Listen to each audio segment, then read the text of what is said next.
నమస్తే, నేను మీ ఈశ్వర్. ఈ6 న్యూస్కి స్వాగతం. వార్తల్లోని ముఖ్య అంశాలు. బీఆర్ఎస్ పార్టీ కీలక నిర్ణయం తీసుకుంది. గ్రేటర్ హైదరాబాద్ మున్సిపల్ కార్పొరేషన్ నగర మేయర్ గద్వాల విజయలక్ష్మిపై అవిశ్వాస తీర్మానం పెట్టాలని ఆ పార్టీ నిర్ణయించింది.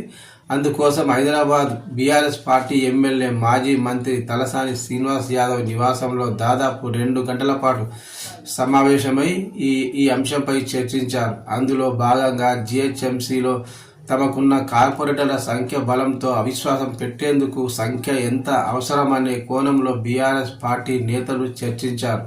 జీహెచ్ఎంసీపై పట్టు జారకుండా బీఆర్ఎస్ పార్టీ తీవ్ర కసరత్తు చేస్తుంది.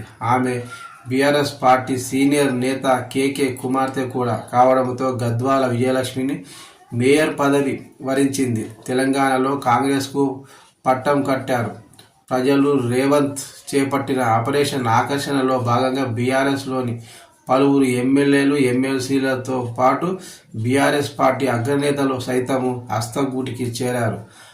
అలా బీఆర్ఎస్ పార్టీకి కేకేతో పాటు ఆయన కుమార్తె మేయర్ విజయలక్ష్మి రాజీనామా చేసి హస్తం పార్టీకి స్నేహహస్తం అందించారు. ఈ నేపథ్యంలో మేయర్ విజయలక్ష్మిపై అవిశ్వాసం పెట్టేందుకు బీఆర్ఎస్ కసరత్తు చేపట్టింది.